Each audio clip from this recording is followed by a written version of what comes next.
doing? Sorry, I had to find my tab. Doing great. AI Good, world man. keeps moving along.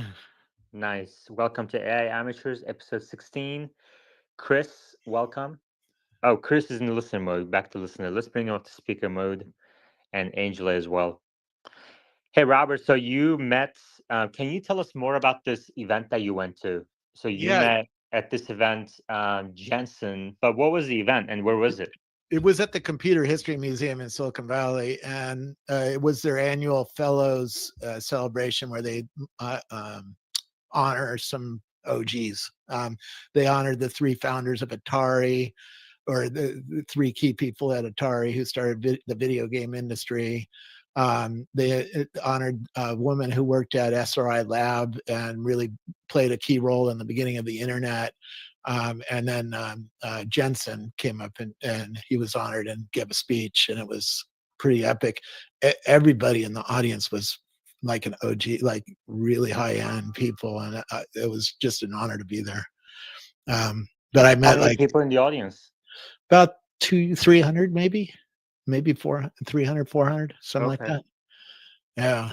And met founders of AI companies. I was sitting next to um, uh, Joseph Smar, who now is working on AI at Shopify. And yeah, I met the eighth employee of Apple, Chris Espinoza, which he's a hero of mine. And met so many interesting people.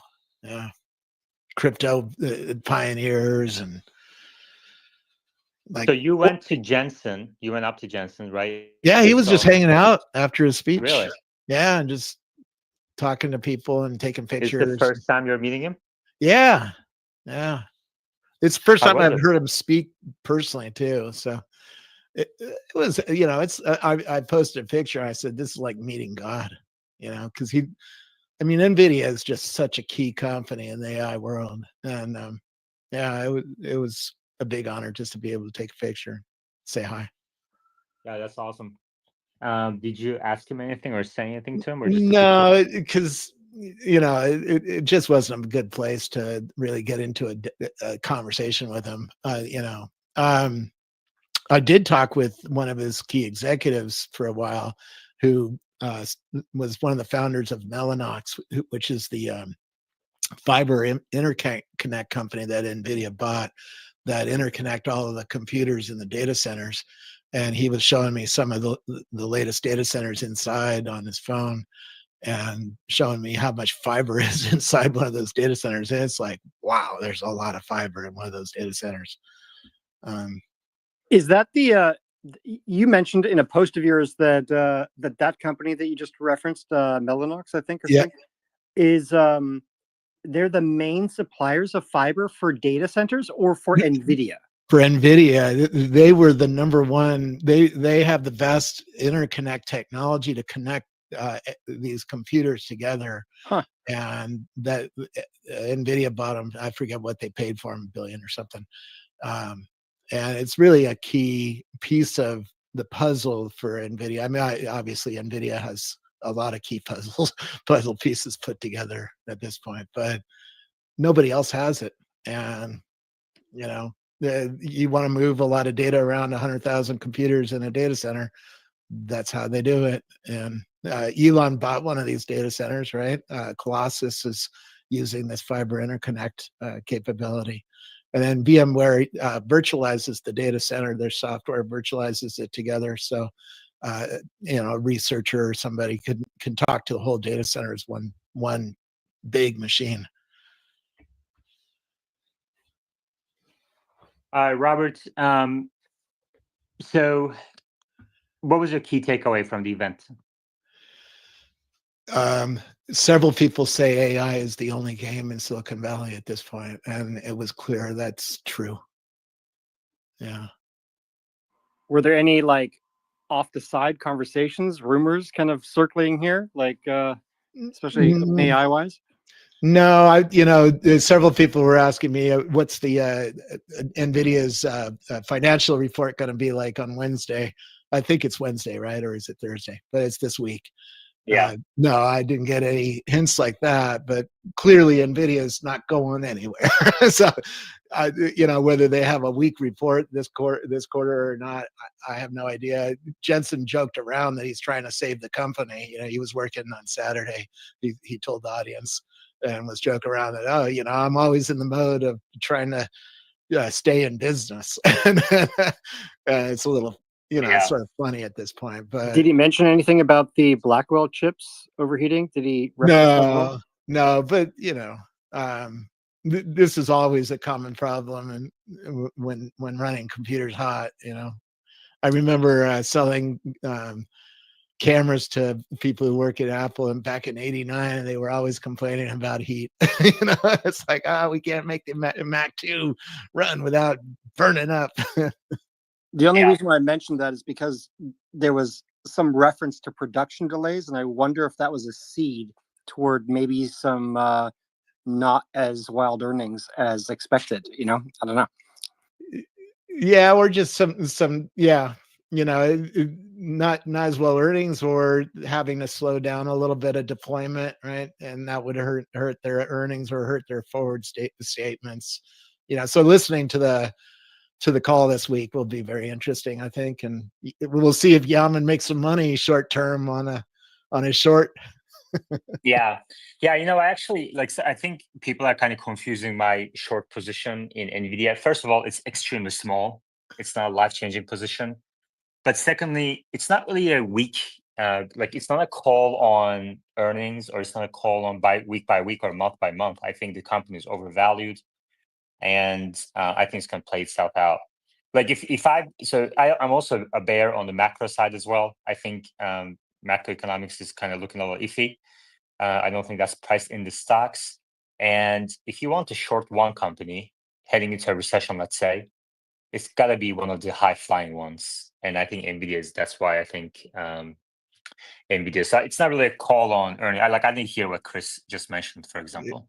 I mean, they're sold out of their H200 chips, or their chips. They're sold out for quite a while. So I don't expect. Tesla was sold out of its cars in 2022, and Elon was dumping tens of billions of dollars right around there. So maybe that's when you should be dumping, following in the footsteps of Elon Musk. I'm not buying, so I'm not voting against you. And I told my money manager, if it dips on Wednesday, buy, because this company is going to do just fine long term. And I always like to buy companies for a decade, so I can sleep at night, and I know this company is not going anywhere.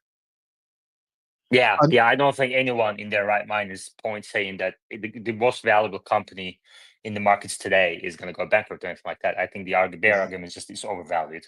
Yeah, I did meet a guy who started a company doing AI inferencing chips, sort of like Grok with a Q, not Grok with a K. Here, Grok with a Q builds high-speed AI inferencing chips. That's the company that Chamath Palihapitiya funded. He's super psyched on that thing. Yeah, and that makes a lot of sense, to be able to run AI workload, or large language models, or these models more cheaply and faster. There's going to be a lot of pressure on these big companies to further reduce latency and make them run faster and make them run cheaper. And so there's a couple companies who are competing to make inferencing chips, but nobody is touching NVIDIA on model building chips for data centers, right? Yeah. Chris, do you have a position in NVIDIA? I did, and I sold it. When did you sell it? I sold it a month ago. But I still did extremely well. Is it because of concerns around Blackwell chips or something else? I actually sold because I'd rather not say. I guess I shouldn't say, but okay, that's fine. Yeah. That's totally fine. And we have a new speaker on the board, Terrence. Go ahead. I'm sorry. I feel like I was just brought into the spotlight. My position on NVIDIA, if that's what you're asking, I closed out No, about not 15 days ago. necessarily. It's for new speakers. Just basically introduce yourself. And did you have a question? Why did you request to speak? I requested to speak so I could join in on the discourse and discussion, because I'm sure that it will go in a variety of different ways related to artificial intelligence and technology as a whole. I work in technology. I do build and train AI regularly in my everyday. And I also build and train AI in my personal projects. I actually was working on a framework just earlier, that's sort of a more of a troll framework to troll AI 16Z, and also simultaneously benefit a bunch of kids in Africa. I call it N5A, also known as Nigeria. It's basically going to create a bunch of AI bots that will interact with their AI bots and create a bunch of distrust towards their AI bots as a whole. Go on, Robert. I did have one other takeaway because I was sitting next to Shopify, Joseph Smar. I'm seeing a whole range of companies that aren't the big, OpenAI or Tesla or Google kind of companies. More like Airbnb just hired Adam Chire to run their AI group. Joseph Smar is part of a new group at Shopify. So I'm seeing a whole new range of companies really gearing up their AI efforts. And Joseph told me that they have petabytes of data coursing through their systems, and they really haven't used that data to make their customer experience better or make their company more efficient and stuff like that. And so you're going to start seeing, I think there's a new investor thesis maybe to watch companies that in this newer wave that are hiring up AI companies, because that just tells me these companies really care about their future and they're finding ways to decrease costs or increase revenues by selling more things with AI. And so that'll be something to watch. I told my money manager to start buying me some more Shopify. He's like, oh, you already have some, but it's really expensive. It's like, yeah, because it's an AI company all of a sudden. Yeah. Robert, do you have a position in NVIDIA? Or are you kind of on cash on it, neutral on it? I don't, it's one of those mistakes. I wish I did, and every time I start thinking of buying it, it goes up again, and I miss it. And I'm looking for a place to buy in, and it's an expensive. You are spot. Okay. So you're telling me my that money on manager Wednesday, says, "Would you like to sell your Tesla to buy some NVIDIA?" And I'm like, "No, I don't want to sell Tesla." So. All right, we'll get back to that in a second. But so you're telling me that if NVIDIA stock drops 10% on Wednesday, you would buy into it? Yeah. Really? Yeah. Wow. I don't see this company slowing down at all, for a whole lot of reasons. So, yeah. I mean, are they going to war with Tesla? Yeah.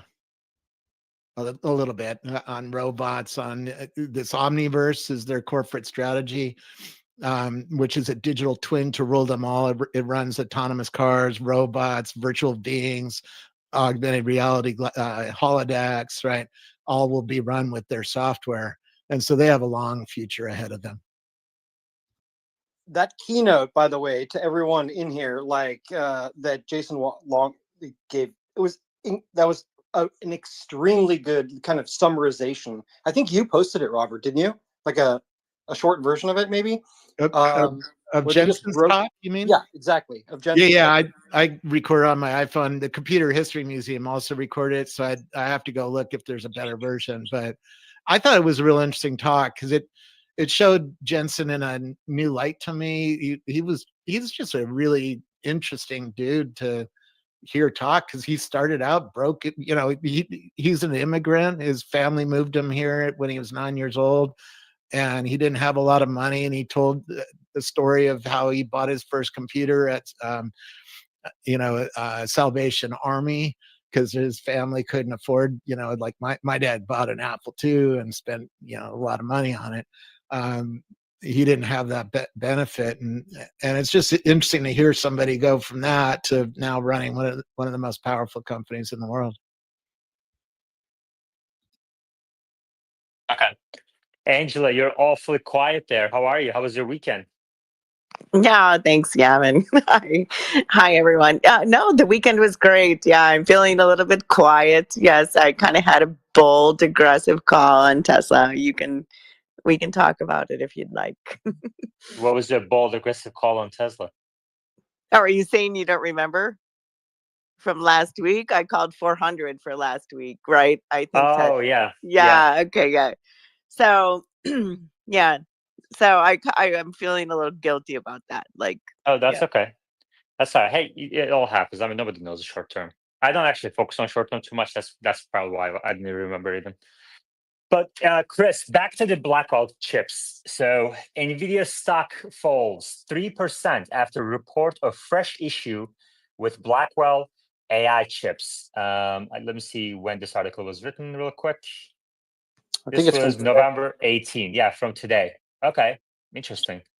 Yeah, I mean, I don't even I wasn't even betting on anything like this, but Nvidia stock fell 3% pre-market trade after Monday after a report of snags with its new Blackwell AI chips. The company, which is due to report earnings on Wednesday, which I didn't even know they were going to report earnings on Wednesday, to be honest with you, has run into an issue with its Blackwell graphics processing units, which are overheating when connected in custom server racks. The information reported on Sunday, citing sources familiar with the issue. The company, NVIDIA, has asked its suppliers to redesign servers for Blackwell a number of times in the past few months, the technology-focused news site reported. The Blackwell chips have already suffered delays related to design issues. NVIDIA CFO said in August that the company was expecting to ship several $1 billion of Blackwell revenue in fiscal fourth quarter.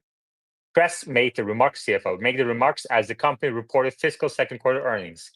The previous quarter, CEO Jianxin Wang said that Blackwell would begin shipping in the fiscal second quarter and ramp in the third quarter. He also said NVIDIA would see a lot of Blackwell revenue this fiscal year. Yeah, none of this is applicable to my short position in NVIDIA. For those of you who just joined, it's a small position. I think based on valuation. Chris, any thoughts on this article? Blackwell chips overheating? I don't. So the thing I would look into right now would be like how they, where they account for revenue on the balance sheet. Like, do they account for it like at the time of like the order being placed or at the time of delivery? It's gotta be delivery. It's gotta be Is delivery. it delivery? Yeah. Yeah. So I don't know for a fact, but I'm assuming because that's usually the case. I remember reading an article. It was just in passing. I think I was like, in line at the store, and I remember it referencing specifically production issues, or delays or something like that while they try to figure this out. So I remember reading that, and it could just be like, hype and whatever. I can't even remember where I read it. Yeah. But that's what sometimes, they drop a little seed like that to kind of, just prime the response tomorrow. So I presume that's what the drop Wednesday. is. Earnings Wednesday. Okay. Wednesday. Okay. All right. Cool. This conversation is way too short-term focused. Robert, any comments on Blackwell chips? Yeah, if you talk to Dylan Urquiddy, who's a researcher at Unity, me and him do a lot of spaces together, and he claims he can burn up an H200 card with his workloads, and that's probably sort of what's going on. Is people like him are pushing these chips so hard that they're burning up in the data center and causing a lot of money. So they're probably having to rework the chips to make sure that they don't burn up, because that's a lot of revenue. A lot of unhappy customers. Like if Elon loses 10% of his chips because his engineers are pushing the chips that hard, there's going to be some complaints. Yeah. Let's go to Chris. Hold on. We have Yoda raising his hand. Yoda, go ahead. Yeah, I think there was a previous round of issues around that late August time frame in which the issue was due to the mask that sits on top of the GPU. There was a design flaw or issue that TSMC essentially fixed found a solution and fix for NVIDIA, and Jensen actually publicly thanked TSMC. But that's really, I think that's over. Both Jensen and TSMC has confirmed that Blackwell is now in production. Back on track. Okay. Yoda has I believe you said 2-3% long position. 2-3% of the portfolio is in NVIDIA as a long position. Am I remembering correctly, Yoda? How do you know? That's what you said the other day. Oh, okay. Yeah. you told Yeah, me. I don't know if it's 2%, but yeah, it's the cherry on top of the cake on top of the icing. It's not much. Okay. Yeah. Okay. So you and I are on the opposite end of the spectrum, but we're both kind of like small position, tiny position. It's more of a coffee bet than anything else. It sounds like. Yeah. I think I have like 997 shares of Nvidia, so it's a tiny drop. Okay.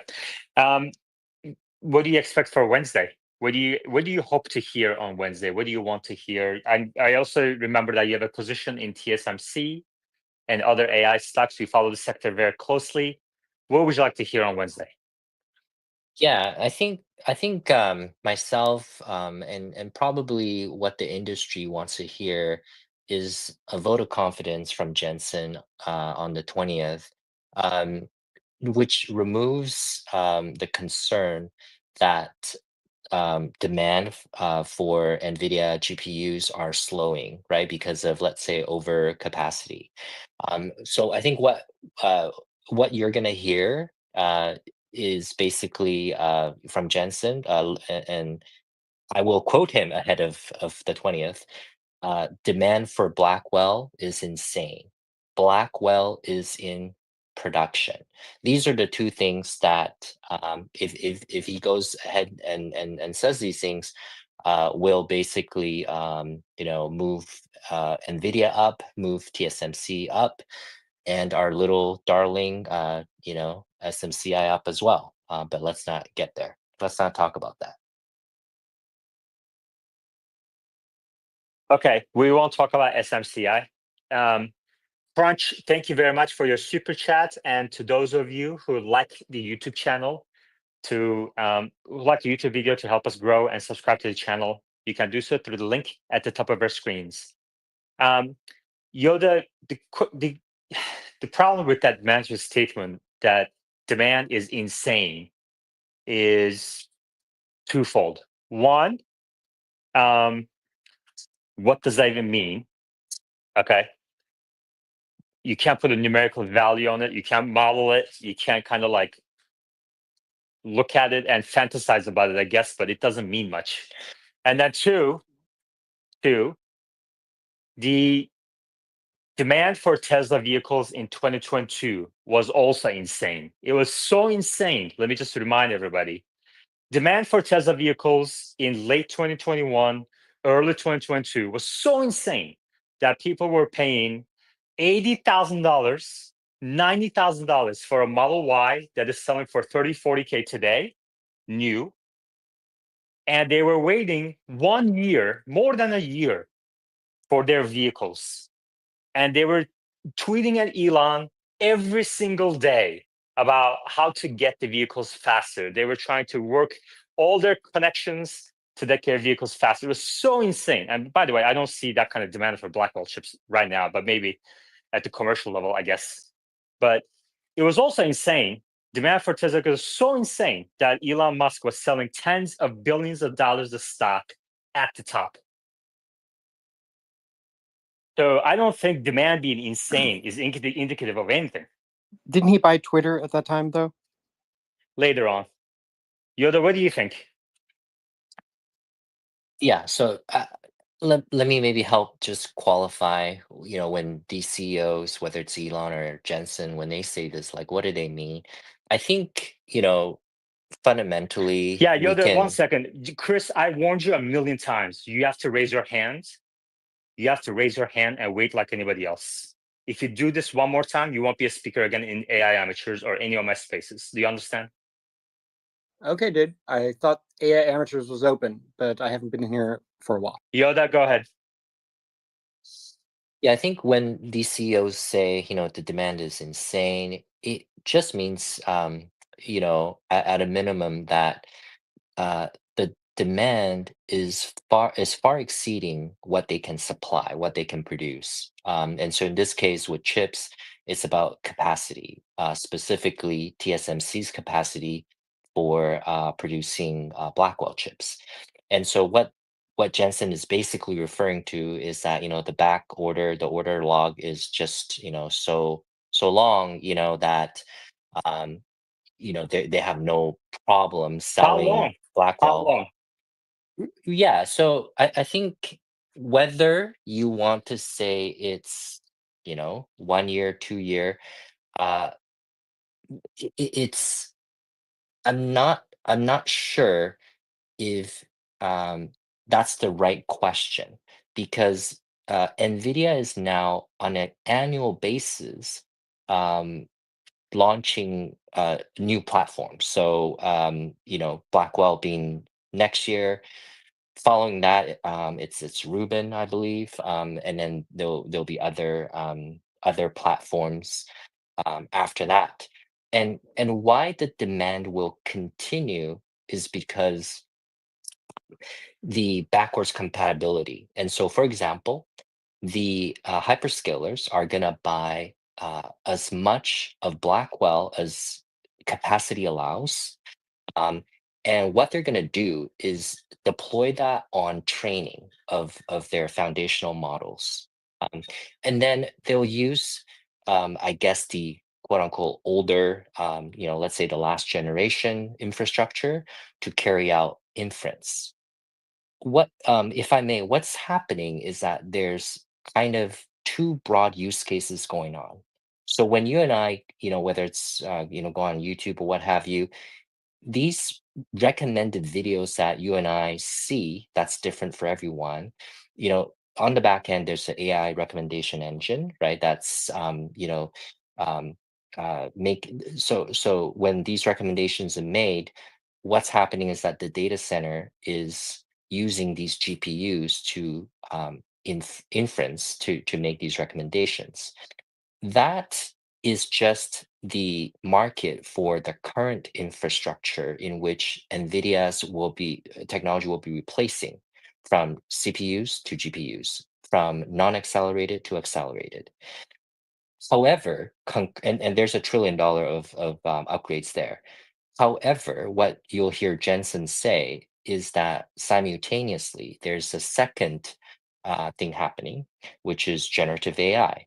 So, in addition to, let's say, YouTube, Google using GPUs to just accelerate these recommendations, they're also building the infrastructure. Take OpenAI as an example, um, to carry out inference. Now, part of the inference infrastructure is to serve their own product. So ChatGPT, let's say in that case, they're trying to monetize that to recover the cost.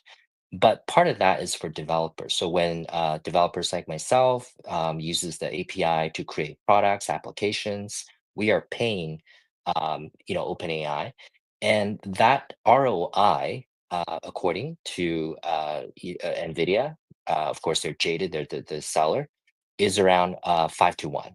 So for every dollar that OpenAI invests in that infrastructure, they should be able to make $5 through their own product and the API services they provide. Sorry for the long. Yeah, $5. No, I understand. I hear you. I agree with everything you said. But let's point out it's $5 of revenue for every dollar of capex, right?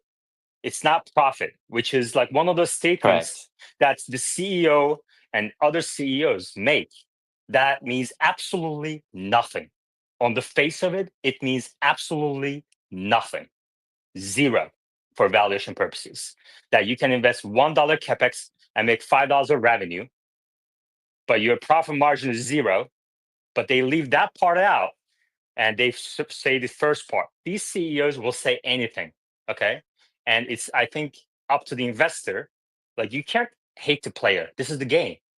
You gotta hate the game, not the player. These are the players of the game, and these guys play the game so well. It's up to the investor to listen to which part and be critical about these things and not fall for some of this nonsense. What does it mean that you make $5 of revenue if you put $1 capex? It means nothing. What do you expect a guy to say about his product? There's no demand? I don't know. Can I continue or Yeah, go ahead. respond to that? Yeah. So, yeah, and so maybe just to be clear, your point is that, hey, if their customers, the hyperscalers, are not able to make money, so revenue's good, five times per dollar, that's great, but they're still losing money. That's an issue. Now, I believe that's the case when uh, the cloud cycle began. I think, again, if you take a Google that runs GCP, I think it's profitable now, but in the beginning of building out their cloud infrastructure, they would not be profitable. But their suppliers, whoever supplied them with that infrastructure hardware, would be at that point. But eventually, I think Google um, and Azure, and the likes finds a way to Well, that's the deliver forecast. enough value. That's the forecast, right? So we'll see if that happens. It's TBD, jury's still out. But if I look at Microsoft stock today, okay, it's been flat for the last 10 months. And I didn't look at this recently, but their free cash flow also has been flat for a while. Let's look at this right now. Microsoft free cash flow by quarter. If I look at Y charts, for the last 3 years, it's flat, basically. And these guys buy a ton of stock back, Microsoft and other big tech companies. So the fact that the stock is basically flat for the last 10 months is when the markets start breaking records. I think what's going to end up happening is that, you also have these ridiculous statements from some of the CEOs of the big tech companies where they say, the risk of not buying GPUs is higher than buying them. It's like there's a huge race, and they're like, shoot first, aim later kind of attitude going on right now, you know? And that's obviously a recipe. I mean, maybe it'll work out for them. I don't know, right? It's TBD. But more likely, what's going to happen, in my opinion, is that these stocks will go down, and they're going to have to react to the stock price, to the investors calling them out on their overspending, just like it happened with Meta, Facebook. And the stock went down a ton. Then the management had to change strategy a little bit, and then the stock went back up. And so when that happens, my guess is that Microsoft stock, is one of the more overvalued stocks in my opinion. When that happens, they're going to cut back on their spending of NVIDIA GPUs, and I think that's going to hit NVIDIA's demand growth. So that's the way I kind of see it playing out in the next year or two. I don't mean to take you off topic. I got a message from somebody. They requested to speak, and I think the co-host accidentally blocked them while they were requesting to speak. Yeah, co-host is me. And basically what happened is that this is an account that was requested to speak, anonymous. I have no idea who they are. I sometimes get requests from spammers, so I have to be careful about who I expect. He's So actually I my asked the blockchain person- developer. He's actually my blockchain developer for a project that we're working on. Okay, well, you can join me in the listener mode. Yoda, go ahead.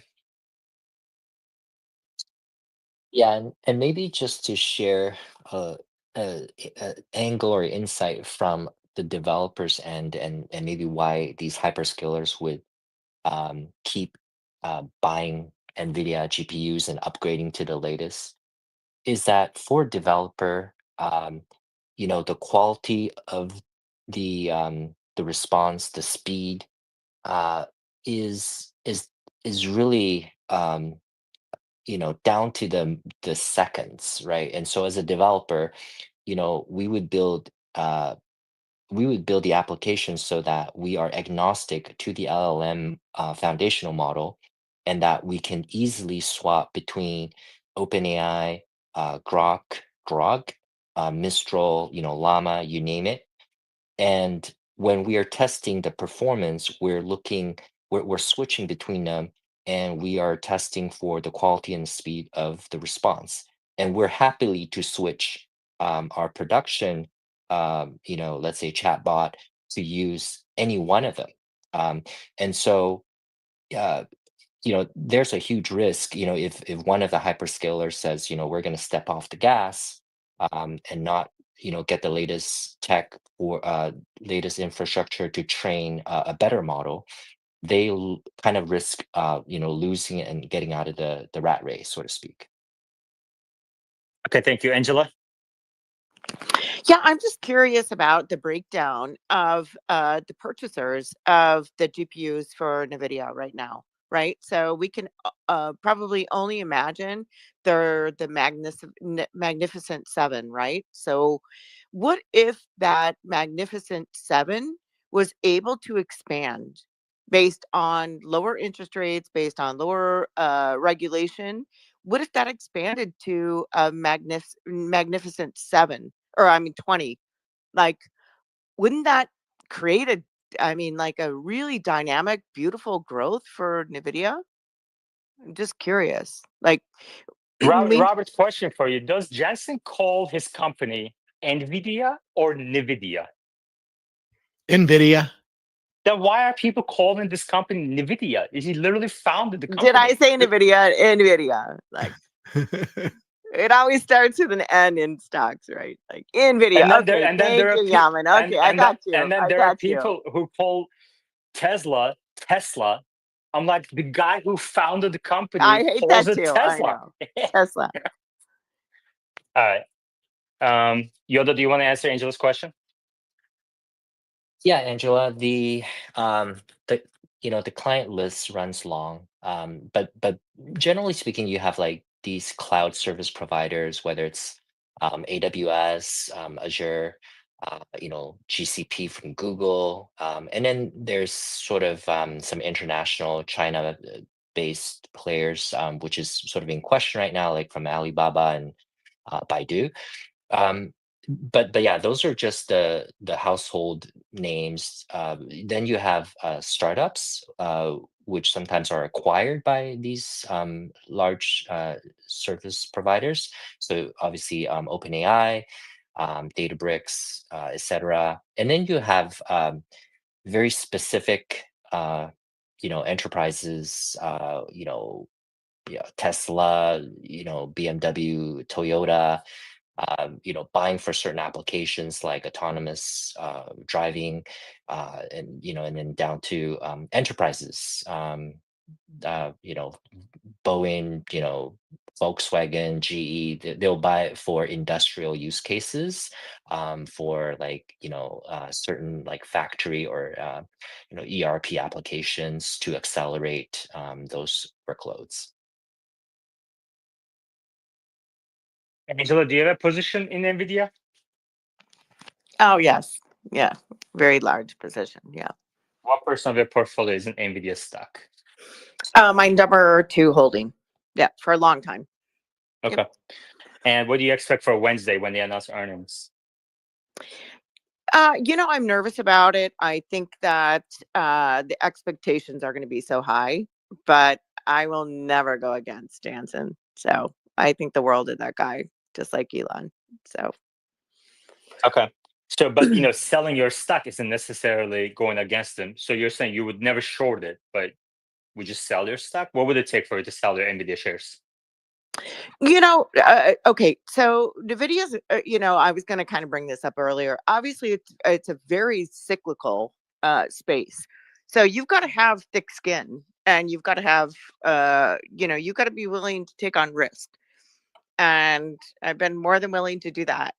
I went through a period where, Yaman, I think we talked about it before, but when everyone on Twitter or X was saying, "Oh, everything," NVIDIA is so over, valued. and I sold 50% of my position. And I was so mad. I literally then I went and sold another 50% of my Netflix position, which I have a pretty large position, and then went back into Nvidia. So I'm not getting out this time on cyclical. But you have to ride the tidal wave because it will bring you that and the Okay. rhetoric. So let me understand. So you're saying that you will not sell. So you didn't answer my question. You will not sell Nvidia no matter what it sounds like. And then Correct. secondly, when you sold half of your position earlier this year, you've concluded that action was wrong already, Cor- right? Correct. Yeah. Because the stock price went up more.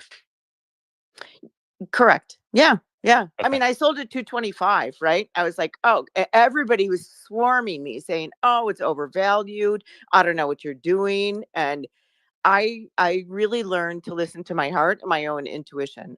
It's not like you're always right or wrong, but long term, hey, let's go Okay. for the journey.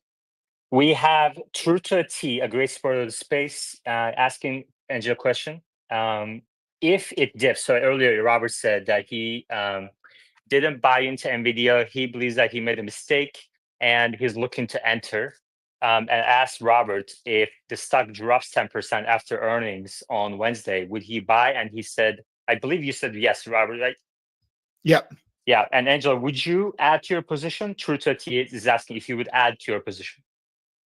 Oh, 100%. Yes. But just know you have to be willing to take the ride, right? Some people have better risk tolerance than others. I have a very strong risk tolerance. And Robert, it sounds like you do too, and Yaman, but I don't need to sell puts on it or whatever. But yeah, I believe in the company. And Jansen, I don't know what he has up his sleeve. I don't know if you guys feel about this.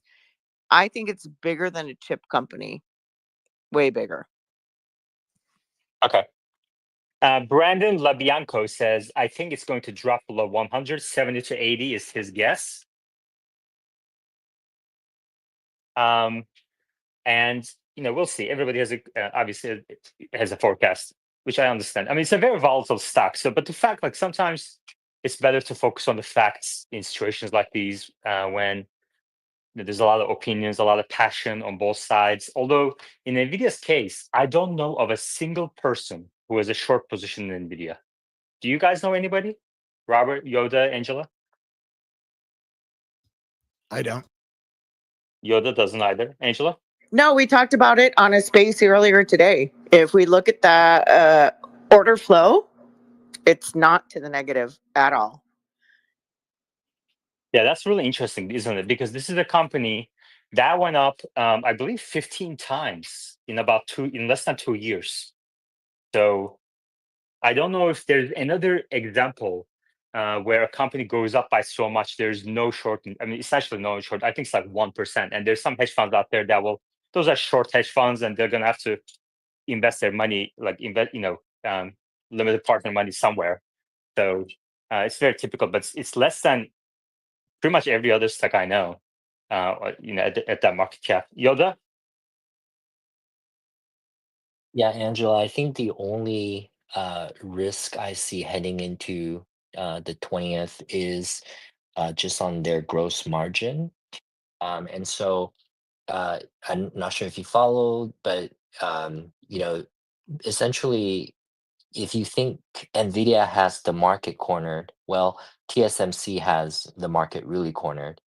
And so there were some comments between the two CEOs that Nvidia's margins, I believe it's at around just above 70% on the hardware, is too high, and that they should essentially, pay TSMC more, i.e., TSMC raising the prices to boost its margin, which is currently around that 53 to 55%. And so I think that is the only risk, is that if Jensen, does surrender some margin over to the manufacturing side to TSMC, that might spook investors. But I think the revenue boost should make up for any slight losses there. Okay, just to correct my statement from earlier, Microsoft, Apple, Amazon, Google, and Nvidia all have about 0.9 to 1% short interest. Tesla 2.8%, Meta 1.4%, and yeah, it looks like 1% for mega caps is kind of the norm. So Nvidia has about the same short interest as all the other mega cap companies. Okay, interesting conversation. I'm looking forward to learning more about this company on Wednesday. Like I said, it's a very small position. It's not life changing either way, but I'm really interested in the Nvidia story. And Robert got to meet the man. He said it's like meeting God, except God is cool. Or was that the wording, Robert? God is nice. God is nice. Yeah, yeah. All right. Any other AI news of the week, of the month? We talked about NVIDIA Blackwell AI chips. This morning, there was an article about overheating. OpenAI's new training techniques. OpenAI and other AI companies explore new training methods to advance AI capabilities, moving beyond current model limitations, according to a Reuters article. Let's see. This is November 15. Let's read this. Interesting. AI companies like OpenAI are seeking to overcome unexpected delays and challenges in the pursuit of ever bigger large language models by developing training techniques that use more human-like ways for algorithms to think. A dozen AI scientists, researchers, and investors told Reuters they believe that these techniques, which are behind OpenAI's recently released O1 model, could reshape the AI arms race and have implications for the types of resources that AI companies have an insatiable demand for, from energy to types of chips.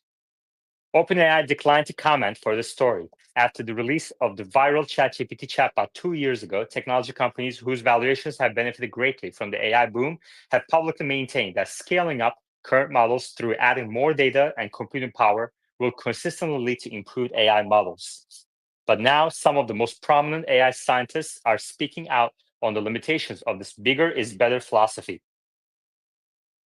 Ilya Sutskever, a co-founder of AI Labs Safe Superintelligence and OpenAI, told Reuters recently that results from scaling up pre-training, the phase of training an AI model that uses a vast amount of unlabeled data to understand language patterns and structures, have plateaued. Whoa, that is a big statement, Yoda. That's a big statement from Ilya. Not just anybody, not just your neighbor or your, I don't want to pick on any profession, but Ilya Sutskever, I'm going to read that paragraph again, co-founder of AI Labs Safe Superintelligence and OpenAI, told Reuters recently that results from scaling up pre-training, the phase of training an AI model that uses a vast amount of unlabeled data to understand language patterns and structures, have plateaued. Sutskever is widely credited as an early advocate of achieving massive leaps in generative AI advancement through the use of more data and computing power in pre-training, which eventually created ChatGPT. Sutskever left OpenAI earlier this year to found SSI. Quote, the 2010s were the age of scaling. Now we're back to the age of wonder and discovery once again. Everyone is looking for the next thing, end quote, Sutskever said. Quote, scaling the right thing matters more now than ever, end quote. Sutskever declined to share more details on how his team is addressing the issue, other than saying SSI is working on an alternative approach to scaling up pre-training.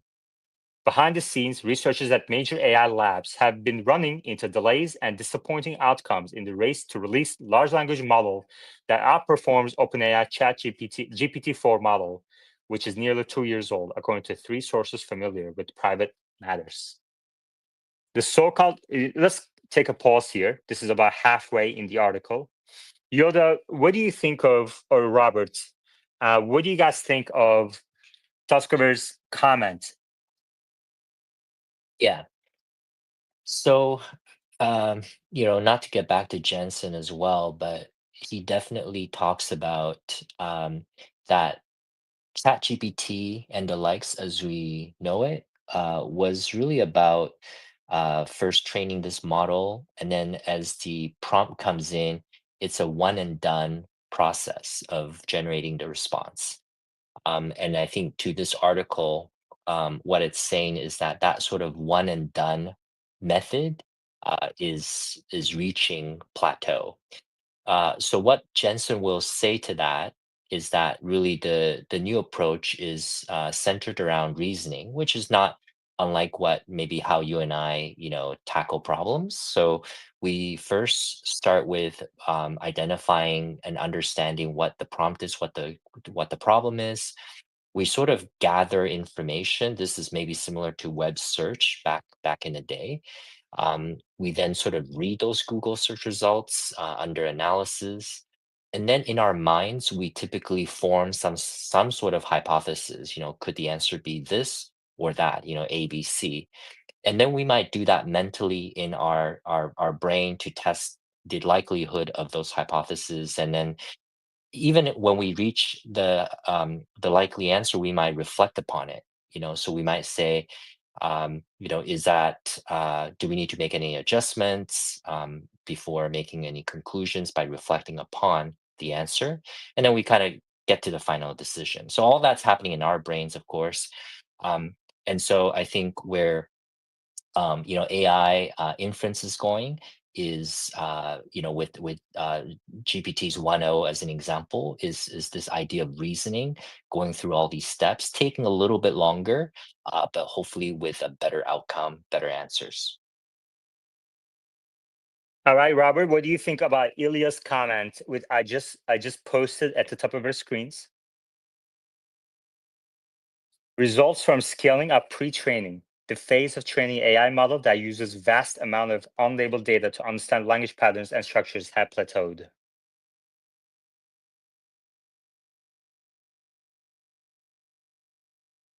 Can you guys hear Robert?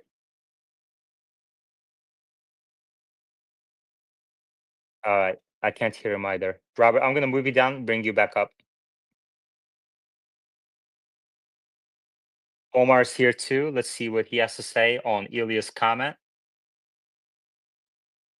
Very interesting.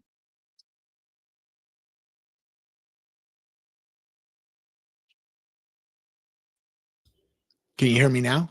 Yeah, we can hear you now. What do you think about Robert on Ilya's comment that I just pinned at the top? I'm hearing that from a number of different places. I was just talking with a company that's coming out at CES with a new kind of almost operating system to help build a new planning and reasoning system. I mean, think about even autonomous cars, right? Our car, we have to tell the car where to go before it goes somewhere.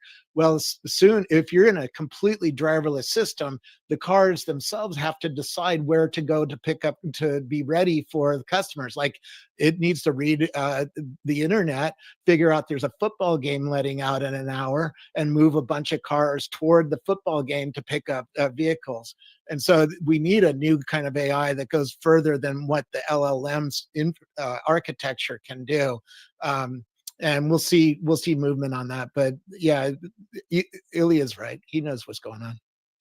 Okay, we have Omar here now too. I mean, this is an important topic, right? Because Ashok, so for those of you, most of my followers are Tesla investors, and some of them join AI Amateurs, which I think all Tesla investors should join AI Amateurs because we discuss topics here, just like now. This can be applicable to Tesla's FSD training. Ashok Eluswamy has mentioned many times scaling laws on earnings calls, that as they feed in more data, and as we discussed in Tesla Live many times, as you feed more data, as the models get larger, they need more data to train. As you train more with more data, you likely get to better performance. And this has been the case for many years now. But the idea that this scaling laws will continue unabated is a forecast, and it may happen or may not happen. Now, at the same time,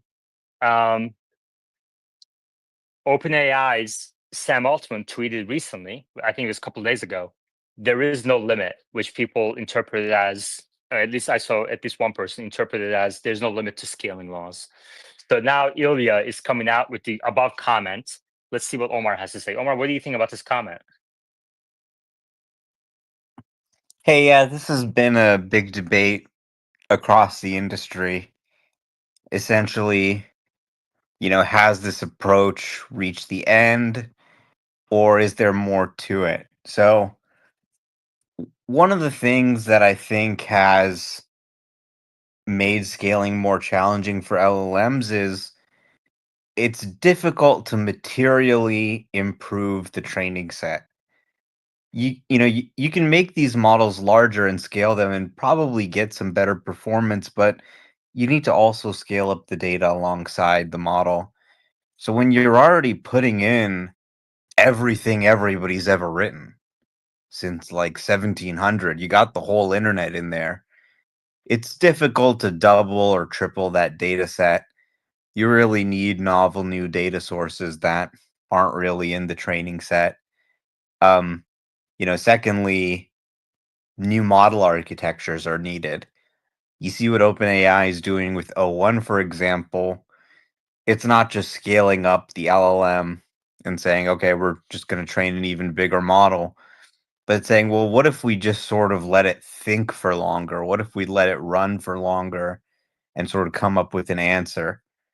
So that's a slightly different model architecture than the classical autoregressive LLM. So, few different things. One, I think it is getting harder to scale these models up and grow the data set. But that doesn't mean progress is going to stop. I think new model architectures are needed, other new discoveries are needed. You can really characterize AI development as sort of, having these summers and winters, right? When you have these great breakthroughs and they get followed through for a while, then they kind of reach the end of the road. There's kind of a winter followed by, further breakthroughs that take things even further. So I think, there's quite a lot of room to improve these LLMs in a number of ways, to scale them up, to scale them down in the sense that make the smaller versions of the model more powerful. They're adding great vision capabilities, voice capabilities. They're adding reasoning capabilities. This is kind of like one of those things where, it's kind of like Moore's law, and people always are saying, "Oh, Moore's law is dead," right? There's no way they can figure out how to make transistors even smaller. Oh, they've hit a wall. They've hit a wall of physics. And then yet time and time again, you've seen the number of transistors that can fit on a chip increase. And it's kind of the same thing here. You hear people say this a lot. Oh, scaling's over. It's not going to work. And there are sometimes new discoveries, things you need to change, things you need to do differently to get to that next level. But I don't think progress is over just yet.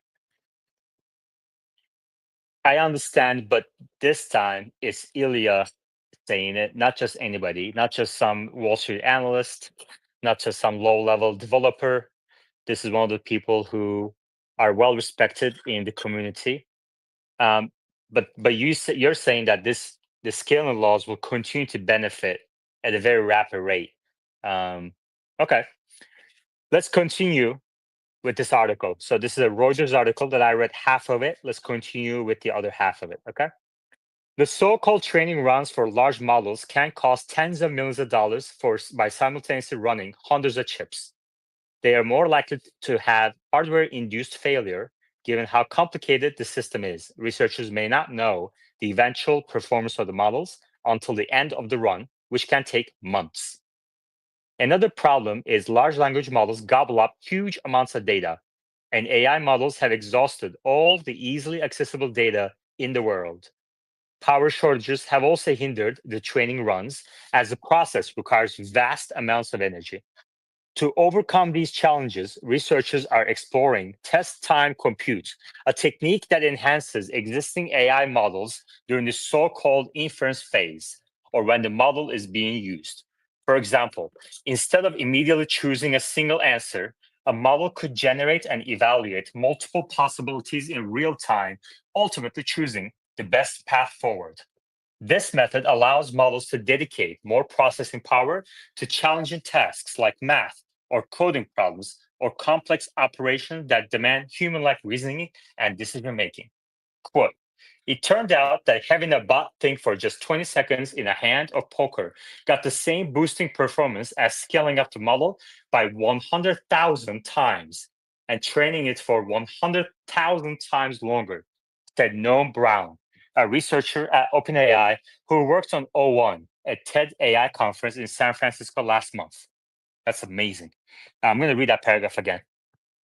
I really like these information with specific data included in this. So let's just read it again. It turned out that having a bot think for just 20 seconds in a hand of poker got the same boosting performance as scaling up the model by 100,000 times and training it for 100,000 times longer, said Noam Brown, a researcher at OpenAI who worked on O1. OpenAI has embraced the technique in their newly released model known as O1, formerly known as Q-Star and Strawberry, which Reuters first reported in July. The O1 model can think through problems in a multi-step manner, similar to human reasoning. It also involves using data and feedback curated from PhDs and industry experts. The secret sauce of the O1 series is another set of training carried out on top of base models like GPT-4, and the company says it plans to apply this technique with more and bigger base models. There's a few more paragraphs. I'm going to stop here for a second because, like I mentioned earlier, we have a lot of Tesla investors in AI amateurs. And this article is talking about stopping thinking, basically increasing time for inference, improves performance drastically. But Tesla doesn't have that luxury in its cars. It's real time. You have to act very quickly. You can't risk, you can't just sit there on an unprotected left turn and think for 20 seconds, 30 seconds, 50 seconds with each frame.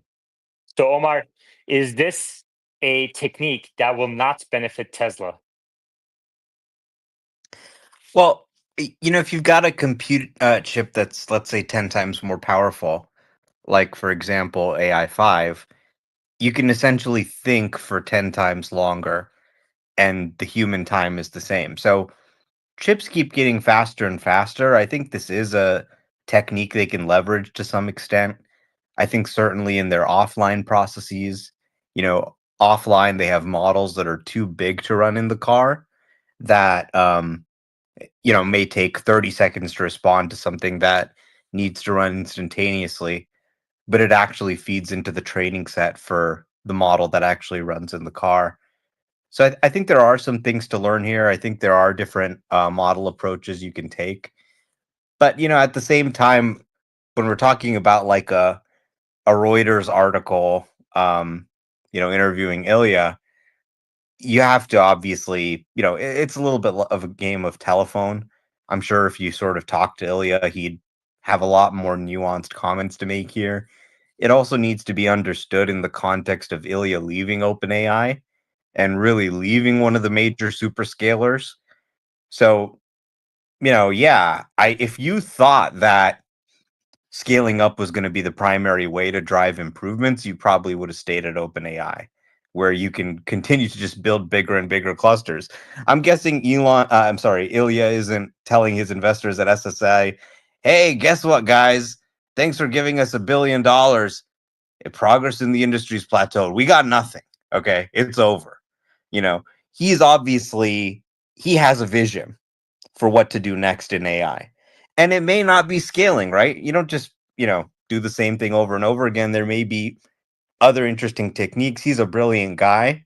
I'm sure what he wants to do with SSI is going to be really interesting. But generally I would say progress across the industry is improving rapidly.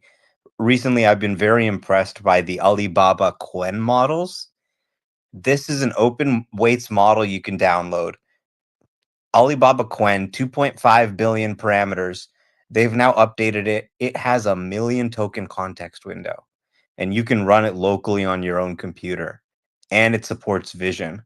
So it's like, wow, not only do we have these great open models like Llama 3.1 vision, but we've now got these incredible Chinese models as well. So certainly a lot of pretty impressive progress. Okay. We're going to take a 1-minute break. During this break, I would like everyone in X Space to head over to YouTube channel through the link at the top of our screens and hit the like button on the YouTube channel and subscribe to the channel. Support our growth on the YouTube so we can continue to bring you spaces like AI Amateurs and Tesla Live, free and open to everybody.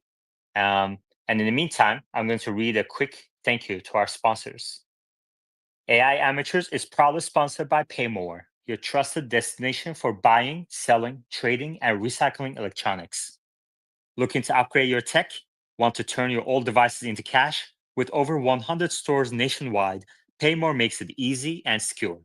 Paymore believes that the best technology doesn't have to come at the cost of our planet or your wallet. And AI Amateur is proudly sponsored by Joa, your go-to source for premium Tesla accessories. Are you looking to elevate your Tesla driving experience?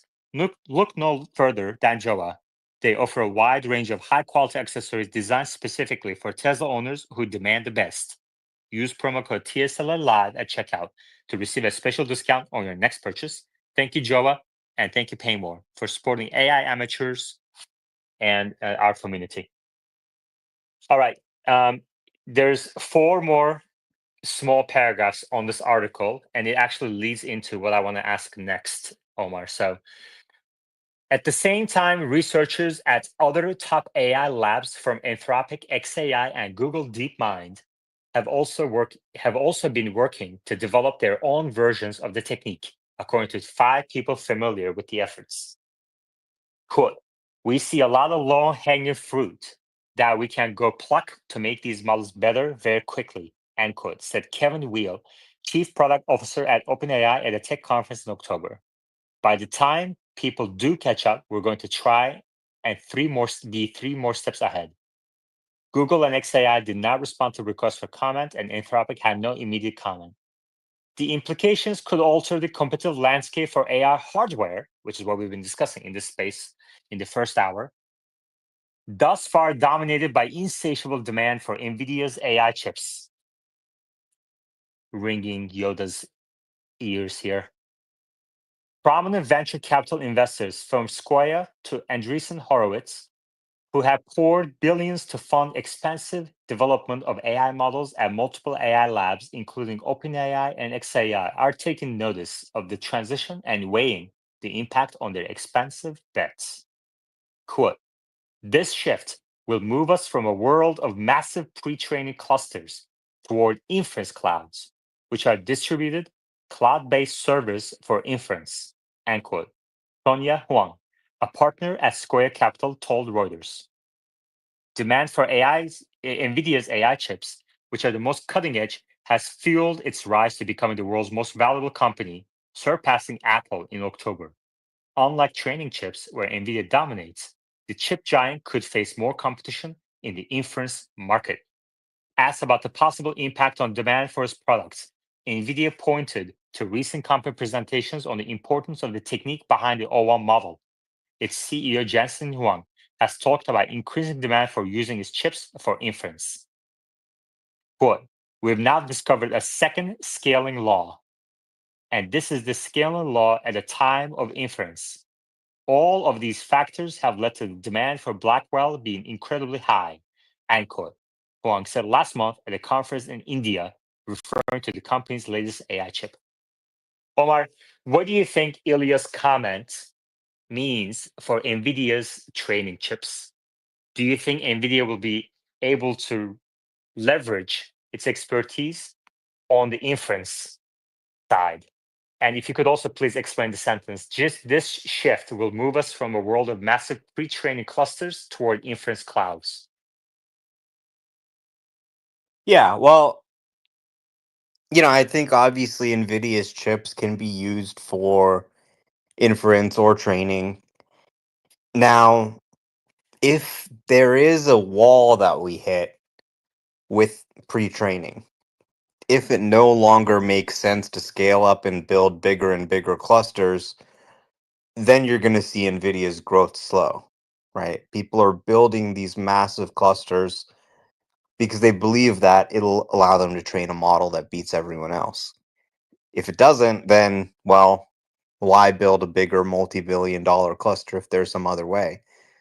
So far, it may be a bit premature to say that, the benefits of building bigger and bigger clusters are diminishing, but it is an interesting risk to consider for NVIDIA. Roberts, what do you think about the Ilias comment and the article we just read on NVIDIA's demand and the shift from pre-training class? By the way, Omar, does the pre-training mean anything here?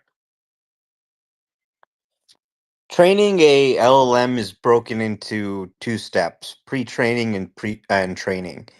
In the pre-training phase, you just pass in vast amounts of unlabeled data, the internet itself, and you ask the model to train the next character. After the pre-training phase, when you get the sort of base model, there's fine-tuning applied. Maybe r- you know recurrent learning with human feedback. Essentially labeling it, trying to get some of the chat behaviors, wokeifying it, right, telling it to not generate images of celebrities, all that stuff, right? That sort of gets fine-tuned out into the post training phase. So then at that point, they come up with the finished chat based model as opposed to sort of the base model. So really, the big step is the pre-training step, and then the comparatively easier step is taking that sort of raw base model and fine tuning it into the chat model that you use.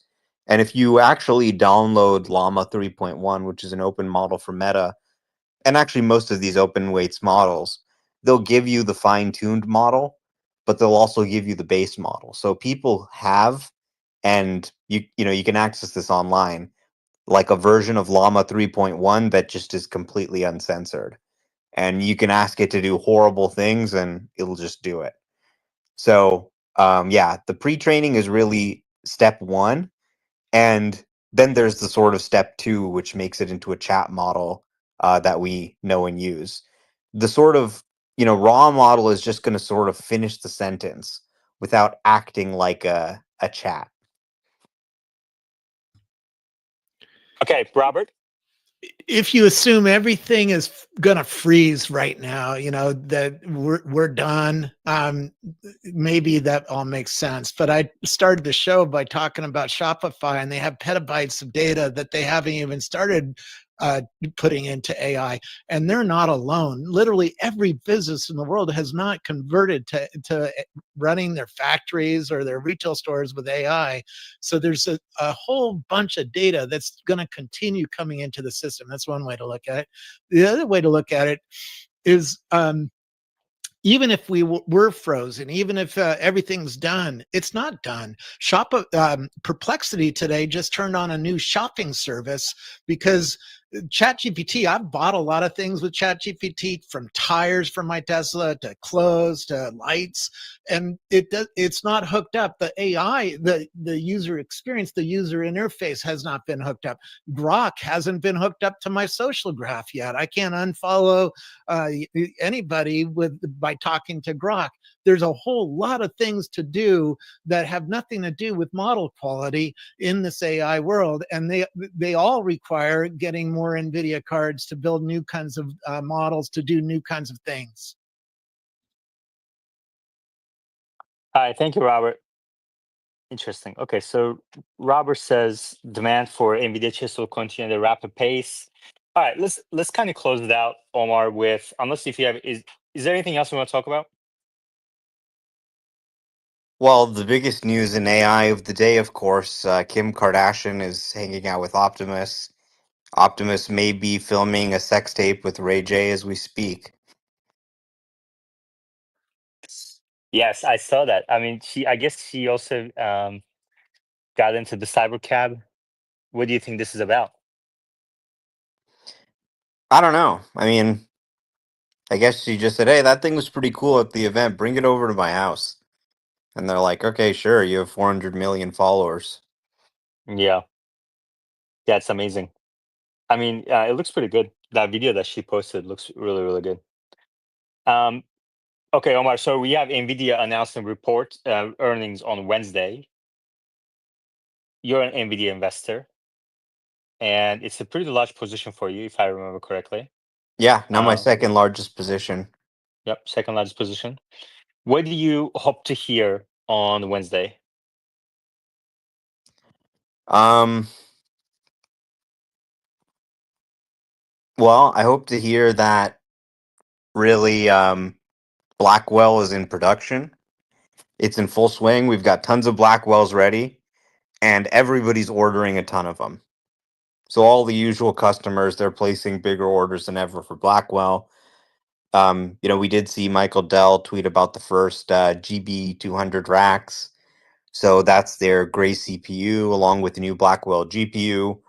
Um, if Blackwell kicks off a round of buying similar to what we saw with Hopper, the H100s, H200s, then I think earnings are probably still underestimated. If there's issues with Blackwell, if they say, it's going to be a slow ramp up, if they're saying we're not seeing as many orders as we were expecting, I mean, I don't think they would say that, but that would be negative. I mean, this has really become a one product company, which is sort of amazing because they used to be this gaming GPU company, and now their entire business is just data center GPUs. So it's going to be all about Blackwell. So what does the rollout of Blackwell look like? Are you able to supply the units to the people who've ordered them? What does the demand forecast look like? Blackwell is going to be, I think, the center of the call. Did you see the report this morning that there's some overheating issues about Blackwell chips? What do you think about that? There can often be issues, technical issues with new chips.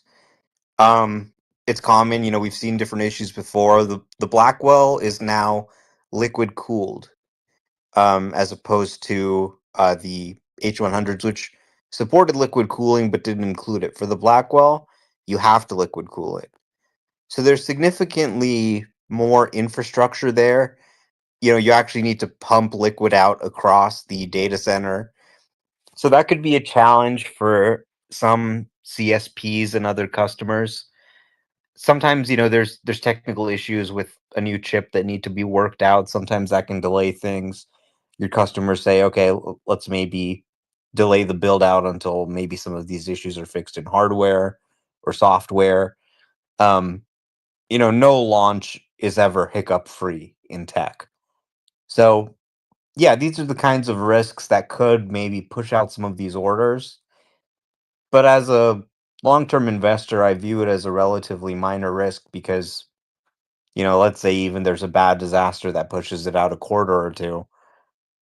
These customers are unlikely to say, okay, we're canceling this and going to NVIDIA or going to somebody else just because of the technical hold that NVIDIA has on the market.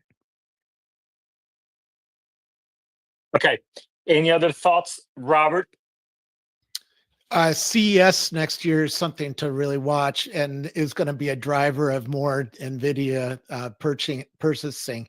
At Accenture's booth, they're going to have a series of new kinds of robots working together with a new kind of AI.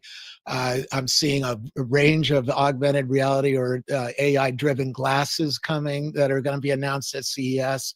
Those all are going to bring new kinds of data and new kinds of workloads and new kinds of demands for building models to run these things. And that translates to me to more NVIDIA card buying. All right, Angela, you're also an investor in NVIDIA. Earnings coming up on Wednesday. Any final words or anything else on your mind in terms of AI and robotics? Yeah, I mean, long-term hold, and I think the future is looking really, really bright. And I think when M&A stirs up protocol, there is a lot of opportunity coming up for the future. Love it. All right, let's leave it on that positive note from Angela. Thank you very much, everybody. It's a pleasure to host these spaces, both Tesla Live and AI Amateurs. And we're going to continue tomorrow, 1 p.m. Eastern, noon Central, 10 a.m. Pacific with Tesla Live. Take care, enjoy your evenings, and I'll chat with you next time.